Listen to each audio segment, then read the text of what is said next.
Hello, my dear students. Welcome to the online class. How are you? I think you all are keeping well by the grace of Almighty Allah.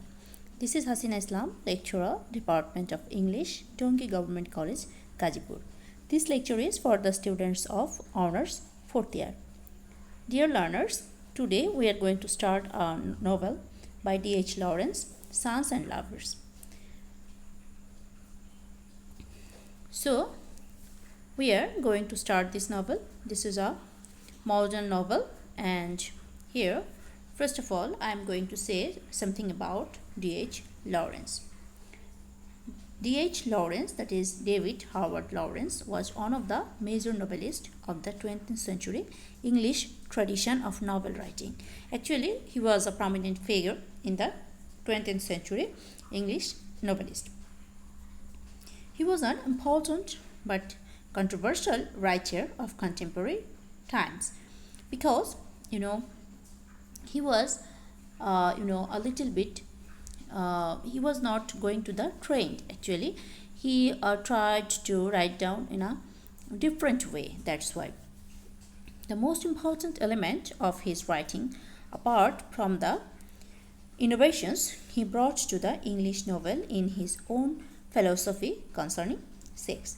Actually, in the modern age, if you go through the novels or other writings, you will find different type of change took place. So, in D.H. Lawrence novel, you will find a different taste, and he expresses his philosophical concern regarding sex. So, D.H. Lawrence made the important contribution to the form of the English novel by bringing new subject matter and by giving the reader institutions observation, slackening the puppet strings usually held by the author. Like the Russians, the subordinates the plot of life to life. He is really interested in the workings of the elemental life impulses and in showing how the unconscious vital forces control the conscious life. Actually, here you will find something unusual among the relationship, and most in Sons and Lovers, we will get the touch of his own experience. This is an autobiographical novel, and here he tries to show how our unconscious forces guides us, guide us, and how it controls our conscious life. His characters move and compel because he makes us. So here you have to remember this. All the characters are very lively, and you will be of course you will find the realities of life and some unusual thing in his writings. So all the novels of Lawrence are more or less autobiographical, but Sons and Lovers is almost a carbon copy of the author's life. Actually, Lawrence himself exposes that this story is about his own life.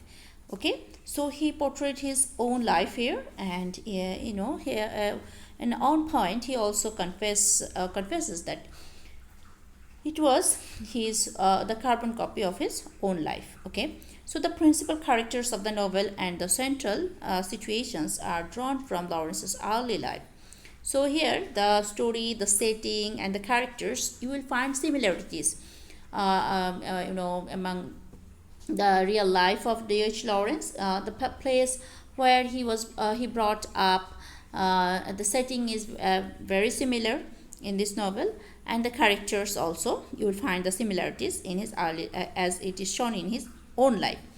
So, like Paul Morrell, you have to remember here. Paul Morrell is the main character in Sons and Lovers. He is the protagonist of this novel. So he is the prominent character here. So he is the hero. So like this character, like the hero, Lawrence's father was a miner. That is, his father was also working in a coal mine and uncultured and drunk. Like Paul's mother, Lawrence's mother was her husband's direct opposite. Actually, here you will find D.H. Lawrence. Or if you go through Lawrence own life, if you go through his biographical, if you study his biography, you will find that you will get the similarities between the character portrayed here, that is Paul Morrell's father and mother. Okay, so our triangular relationship grew between Lawrence, JC, and his mother, and that became the theme of Sons and Lovers, which remains the most compelling account of the Oedipus complex in literature. So, Oedipus complex, this is a very new term for you, and you have to know what is Oedipus complex. This is a modern complex. The story of Oedipus. So what was the story of Oedipus? There you will find the relationship between Oedipus and his mother.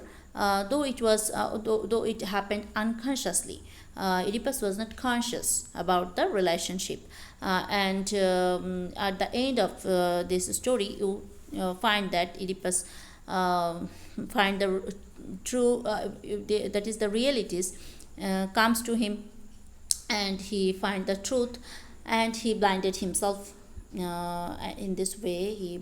This is the story of Oedipus. But here you will find how Paul, our hero, or D.H. Lawrence himself, grew a relationship with his own mother. Actually, if you go through the title, what is the title? Sons and Lovers. So here you will find how the sons became the lovers. Here it is in the title you will find plural, sons and lovers. Actually here two characters are portrayed, two sons, that is Paul and his brother William. These two sons became lovers. So this is the complex, modern complex, Oedipus complex, which for this type of complex, a child find difficulties, as a son, a daughter finds difficulties to make a normal relationship with their wife, husband, or girlfriend or boyfriend, like this. Okay, so they cannot lead a very normal relationship. Okay, so David Herbert Lawrence, here is the biography of David Herbert Lawrence, who was an English writer and poet. You also, I think you have read a poem of D.H. Lawrence, The Piano. I think it was in your first year, maybe, yes, first year. And his collected works represent, among other things, an extended reflection upon the dehumanizing effects of modernity and industrialization. Lawrence's writing explores issues such as sexuality, emotional health, vitality, spontaneity, and instinct. His works include Sons and Lovers, The Rainbow, Women in Love, and Lady Chotel's Lover. These are the prominent writings of D.H. Lawrence. Okay, so before going to this novel, I am going to introduce some important characters of this novel. And I have told you earlier about the protagonist, the main character, the hero, Paul Morrell. Paul Morrell is a second son of Gertrude Morrell, of this family. So here, this is the character list. First of all, Gertrude Morrell, she is Paul's mother. And the first protagonist of the novel, she becomes unhappy with her husband Walter and divorced herself to her children. Actually, she was leading a very unhappy conjugal life. That's why she wanted to add all his effort. She gave all his effort to her children. Okay, so Gertrude Morrell is the mother of Paul and William. There are three sons here. In this novel, you will find three sons, but two sons became lovers, Paul and William. Okay, then Walter Morrell. Walter Morrell is Paul's father and Gertrude Morrell's husband, and he was working in a coal mine. Okay, then William Morrell. I have told you earlier. William is the brother of Paul and Gertrude or Walter Morrell's first son. So their first son, who is Mrs. Morrell's favorite until he falls ill and dies. Okay, then Annie Morrell, Paul's older sister, When their mother lies dying toward the end of the novel, she and Paul decide to give her an overdose of morphine. Why, it was it is considered a mercy killing. Actually, Mrs. Morrill was so ill, so sick, they couldn't see the hardship, the torture, the pain she was facing. That's why they decided to give her overdose. Okay, so she is the sister of Paul and William. Then Miriam is our heroine. We may consider her as our heroine, though. At the end of this novel, you will find that Paul will not will cannot establish any normal relationship with other girls. So Miriam, she represents spirituality here. So Miriam Levers, the daughter of the family at Willie Farm. Willie Farm is an important place. Here you will find the relationship between Paul and Miriam grows. And Willie Farm, and Miriam is the she befriends Paul and becomes his first love. Actually, they were family friends. Okay. Miriam, Paul, and they were family friends actually. Then Clara, another important character. Next, after the breakup with Miriam, Paul turns to Clara. She is a married girl, a woman, and actually Clara is an older woman, estranged from her husband, Buster Davis, and she becomes Paul's second love, and they have a passionate affair. And another character. This is an important character, Lily Daniels Western. A girl William sees in London and to whom he becomes engaged. The rest of the family is less than impressed with her when he brings her home, and William shortly becomes sick of her as well. So William first meets this girl in London, and after some times he was very tired of this relationship, and their family also they were very much they didn't feel it a normal relationship, that and they warned William several times that this girl is not fit for you in this way. So at the end we find that William dies, and also very soon this girl forgets her.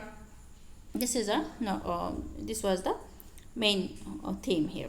Okay, so I'm going to give you a short summary of this novel, that is Sons and Lovers tells the story of the Morrill family, and in particular of Paul Morrill. Actually, here you will find the story of Paul Morrill and his family. Gertrude and Walter Morrill live in a village in the north of England. Gertrude is clever and competent. Walter, her husband, an uneducated coal miner, brings his money away and is often violent. Actually, this man is very much brutal in his character and his attitude here, and he didn't have the responsibility to take. He was very reluctant to take care of his family, and he was not so educated, was all time you will find him drank, and that's why they were leading a very unhappy relationship. And this is divided by class. The two do not understand each other, and Gertrude is bitterly unhappy. She devotes all her love and ambition to her 4 children. Okay, so here is the overall summary. The first part of the novel focuses on Mrs. Morrill and her unhappy marriage to a drinking minor. She has many arguments with her husband, some of which have painful results. On September occasions, she is locked out of the house and hit in the head with a drawer.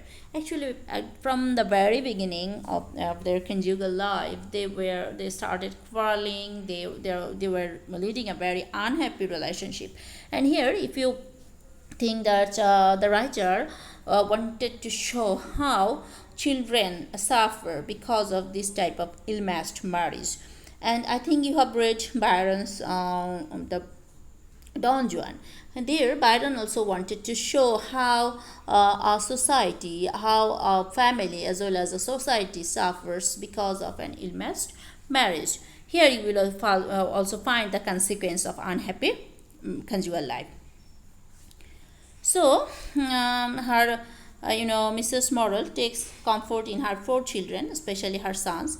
Her oldest son, William, is her favorite, and she is very upset when he takes a job in London and moves away from the family. When William sickens and dies a few years later, she is crushed. So after the death of William, Gertrude Marvel was very much upset, and she didn't have the will to live anymore. She was so crushed, and not even noticing the rest of her children until she almost loses Paul, her second son, as well. Actually, at that time, Paul was very ill, and she got to Morel, and she realizes that she is going to lose her another son, Paul, and that's why she took care of his son, Paul. So from that point on, Paul becomes the focus of her life, and the two seem to live for each other. Paul falls in love with Miriam Leviers, who lives on a farm not too far from the Morrel family. Actually, they were family friends, I have told you earlier. So first, she falls in love with Miriam. They carry on a very intimate but purely platonic relationship for many years. Mrs. Morrel does not approve of Miriam, and this may be the main reason that Paul does not marry her. He constantly wavers in his feelings toward her. So, if you go through the novel, you will find that Paul could not, grow the relationship. He was not able to grow the relationship because of his mother's over possessiveness. So this is the complex, or this is the problem, and this due to this problem, Paul couldn't lead a very normal life. Okay. So this is the primary discussion about this novel, and in my next lecture I will give you more information regarding this novel. Until then, Allah Hafiz. Thank you. Have a nice day.